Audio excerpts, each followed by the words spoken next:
I got rolls in different area codes. Area codes. Rolls in different area codes. Area codes. I got roll. Hello. First, we're going to start off by putting on our gloves. And then today, we are going to make, you give me a roll of choice. Let's see what the confetti be about, man. Let's make a confetti roll. A confetti plastic Whitey roll. You don't say cinnamon roll when you say Whitey roll. You say Whitey. Start by putting our oil down and making sure that the canvas is all the way oiled. Then we're going to put the dough on.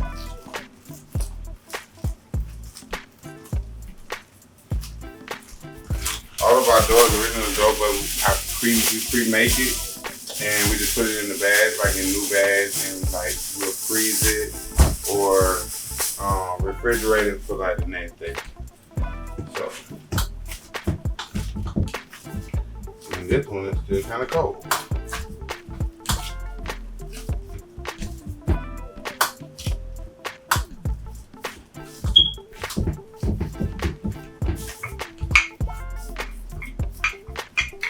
Handy dandy roller. Place your order 45 minutes, or at least 30 minutes, 32 minutes to an hour before you get your rollers, because we're making them fresh. And then after we do this part and roll them, then they go into the pan for a second rise. And on the second rise, that usually take 30 to 45 minutes itself. You see what I'm saying? So that's why at least 45 minute prep time. You make the order. As soon as you're making the order, we already starting cutting, boom, had the dough laid out, rolling up, putting it in there to rise for the last final rise, which we'll pretty much let it rise for like 20 minutes.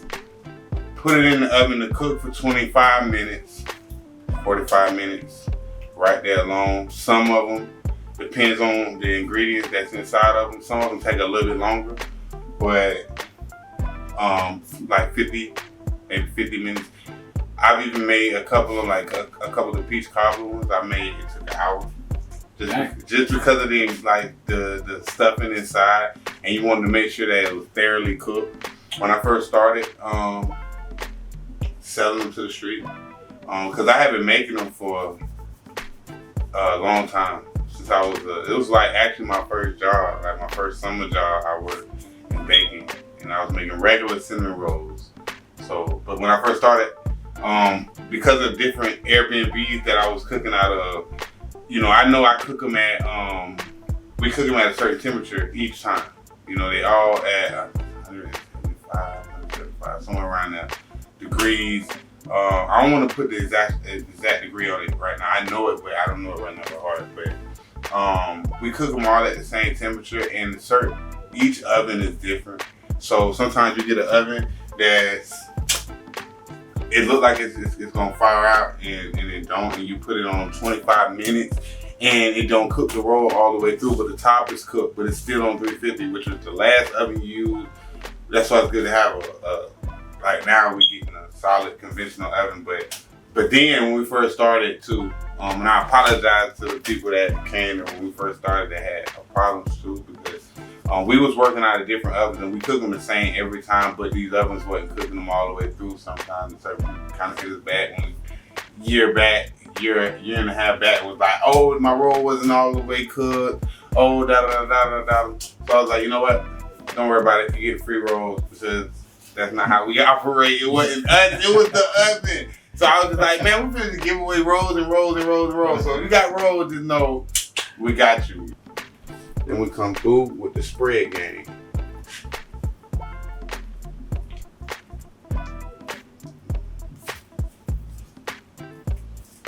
Typically, I don't use this butter either, but today we are. And it's also about the type of ingredients you use too, like the type of cinnamon you use, and the type of butter you use, and the type of milk. You know, also, I'm also show you one thing else that's what makes Whitey Rollz a lot different from a lot of baking companies.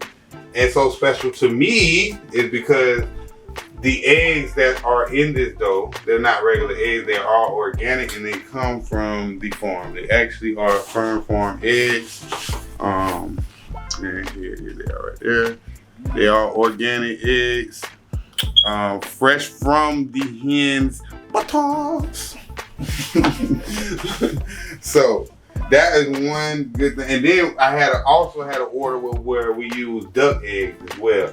So if you ever had cinnamon rolls with duck eggs, if you never had cinnamon rolls, and I said cinnamon rolls because I'm just talking in general and not just about Whitey Rollz. If you ever had rolls with duck eggs, then you will actually know how rich the flavor of them is once you use those eggs. It make a difference, like from a regular egg, even with the hen eggs, like the organic eggs, it just make a real big difference.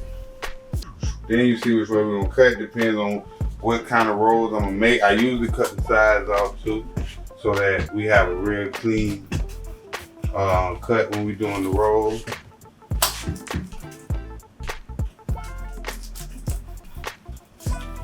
And I just say the edges for some other stuff. I'm gonna tell what I'm using for. And we are going to whip up our handy dandy special confetti mix.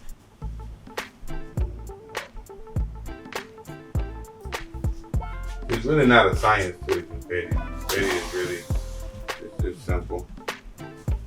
But it's very good combined with the Whitey Rollz dough. Special blend of different organic cinnamons that we use and try it out with brown sugar. And it's good. So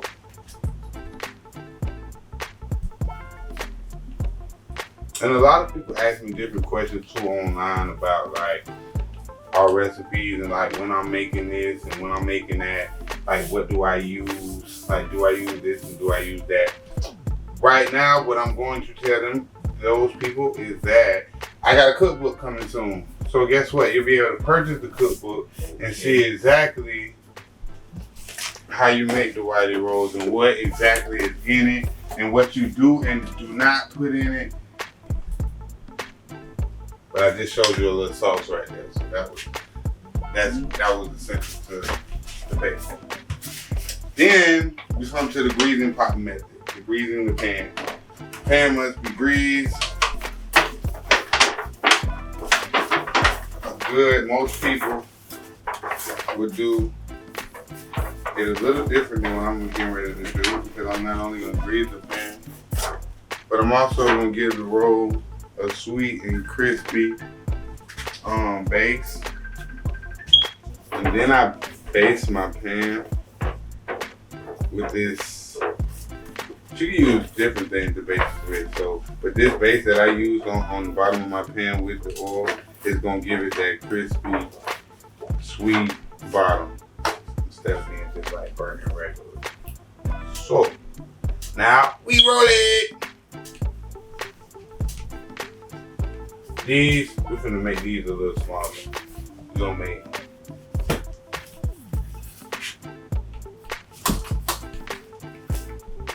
We're gonna make some mini minis.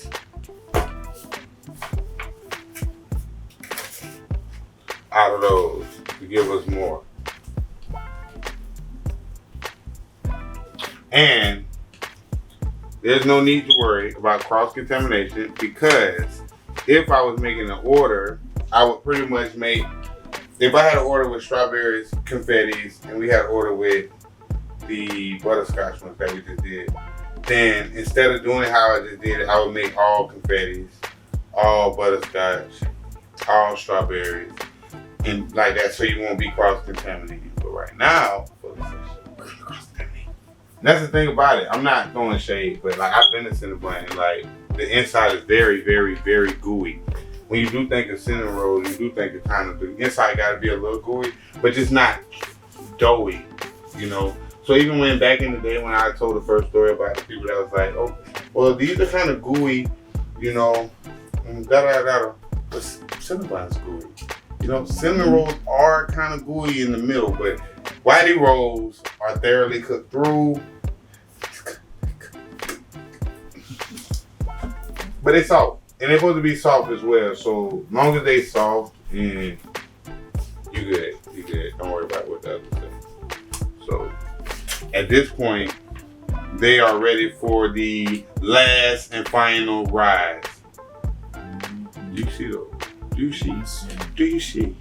Do you see what I just created from scratch? A lot of people think it's not from scratch, but it is. My first summer job, so I don't know if I was like 14, 13. I worked at Grandy's. And at Grandy's, it was like a chicken place. They did fried chicken. But their chicken was raw, you know, so I worked at Grandy's, but I worked and they sold cinnamon rolls. But they sold homemade cinnamon rolls, like just regular cinnamon rolls with raisins and nuts. So, like, I worked in the baking room when I first got there, and I was making them. Not even thinking about it, just making them. They was good, too. If you ever went to Grandy's and had their cinnamon rolls, then you know they was good. I was making them. So, like, but it was just their ingredients, too. It wasn't just the roll. It was the type of ingredients he had. I remember now that he had a certain type of flour.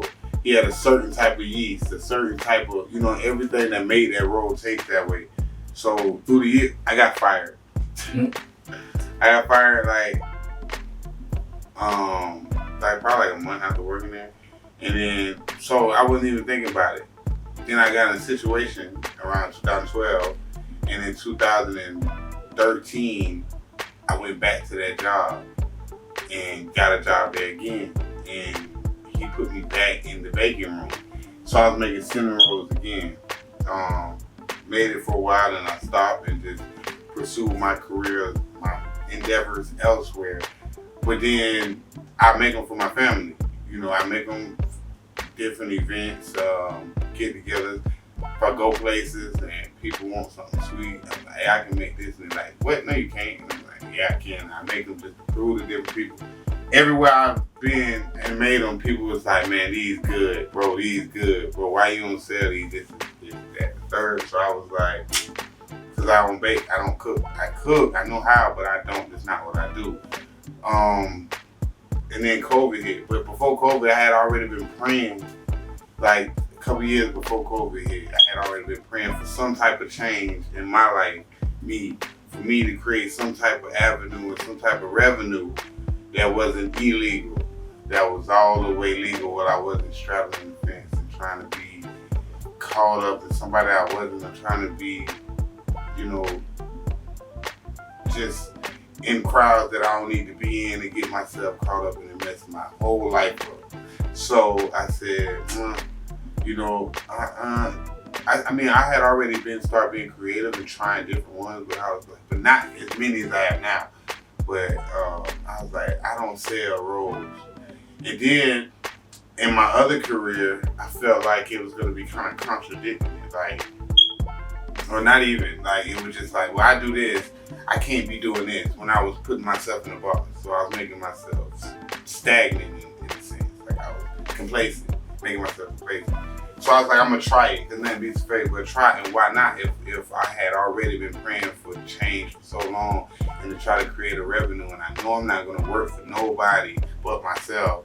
So it's like, why not try it? And so I used all my skills in marketing and managing from my other businesses and just used like the promotions and all that and just tied it into this. But I said I wasn't going to just jump out here and just make rolls, because nobody's going to reciprocate that, because it's me. And even just looking at me, I'm going to get judged, stereotyped, or people going to go, you know. So I was like, strategically, let me just put it down as Whitey Rolls and don't put my face on it whatsoever. Don't even put it out. I made a couple of them first before I put it out and put it on Snapchat. Everybody was like, man, let me try them. Where they at? Can I get them? Da, da, da. And I was like, dang. So I said, okay, well, let me market it. I was talking to my son about a logo, and he said, well, you use your fingers on everything. Why don't you use your fingers with the cinnamon roll in the middle? I was like, bro, you're my son. You're brilliant. Like, clicked on, bet, got the artwork done for it and came out with the first logo before this logo. Which I still use that first logo, which is on everything too. I just showed you on the box too. So came out with the logo, put a couple pictures up online. They didn't really hit off at first. Did my on my Facebook, and then I just noticed I went to looking at different people. And first, before I started selling them though, I researched everybody in the area that sold them. There was nobody but Cinnabon and like one person that wasn't nowhere around here. Period. Nobody was selling rolls, gourmet rolls at all. So I was like, that's my first go-to, because I'm gonna research anyway to make sure my competition is not too big and I'm jumping in the field that I can't compete with. So once I saw that, I was like, perfect. So now don't put your face on it, but just push it out with these pictures. Then people start hitting up, hey man, what are these? They look good. Oh my goodness, they look good. So once, also I had female drivers, delivery drivers. A lot of people read fast. So when they're reading the word, they're looking at the cinnamon roll. They're not really reading the word. So they're like, Whitney, it's Whitney rolls. Whitney, what's up? I need some rolls. And then to think about baking, you're most likely gonna think about a woman anyway. You're not gonna really think of a dude. Then look at me, you're not gonna think about me baking. You know what I mean? So it's like, I talked to a lot of people that was like, hey Whitney, man, let's get a order. Even people I knew, they thought I was Whitney. You know, people that I knew, if they knew it was me, they would have never ordered me at first. And I'm gonna give them A1 product every time, no matter who you are, no matter our previous relations, because this is business. So saw that, did marketing promo, pushed it out. So the picture started getting attention. Once the first person tasted it in the street, the word of mouth just started getting around. People start, hey man, look. Then I started being strategic with my pictures, looking at other bakers and other people that have baking businesses, how they do their content, commercials, how they do their content. Not just local people that run businesses, people that excel in business, that use marketing strategies and different marketing, you know, with items and things to help the business grow. And I just went to studying that and just start putting that into play, utilizing my platform and not mixing my personal with that, because if you look at my personal, you might judge me for my business, and that I don't want to mess with that. So I wanted to keep them totally separate. Kept those two separate, and then just start working on a different flavor, putting it out there. The people started tasting it, and then like they said, man, it's good crack, it's gonna sell anywhere. That's just what it is, man, whatever. So it's like, I told myself, hey, listen, let me just be strategic and keep building and keep trying to be innovative and make it a household name. So that's when this logo came out, cartoons, commercials. It's like a lot of stuff that's been in the flavor, just trying to get it off the ground. But the building, the truck, just trying to franchise. A lot I'm trying to do now, but first I wasn't thinking it this big at all at first, because I didn't think it would have made as much impact as it did. Via social media, it didn't do it with just the rolls, it was the people. It was y'all sharing it, liking it, tagging other people. A couple of pictures I went viral. It took some months. It took at least about 6 months. And then the pictures started getting 100 likes, 200, and then a couple of them went to getting 1,000. And I got 50-something thousand shares. It just went crazy. And then my inbox had got so overwhelmingly out of control till I didn't have the right help to help me at the time to situate it. And a lot of people was like, we want them. So I set up the tour to go around different places and make them. And, you know, and in that sense, it was like, couldn't get everywhere once some people lost interest, because it was like, we can't get to you, or he's showing favoritism, he not making our rolls, or they not making our rolls over there. They only making their rolls, when they didn't understand the tedious process it took. The time they hit up, it was like, okay, well, it's gonna be an hour later. And they're like, well, we want them now. And it's like, well, I don't have rolls waiting, don't worry about it. So it was like, because people didn't know what was all going on, and then I also not even knowing that I was working out of Airbnbs as well too. And a lot of these Airbnbs, some of them didn't know at first that I was selling out of Airbnb, you know what I mean? So, and I even got kicked out of a couple of them. You know, people didn't know I was facing this type of stuff. Like, even had an Airbnb, and the people was like, yeah, you can stay here and do the rolls. And The neighbors was racist, calling us N-words.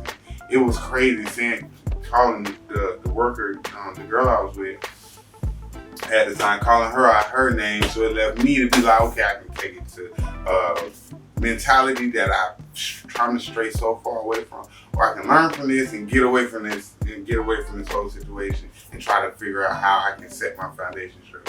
So that's pretty much how it started. Like, this is so much better than a Cinnabon. I got roll in different area codes. Area codes. Roll in different area codes. Area codes. Got roll. I got roll.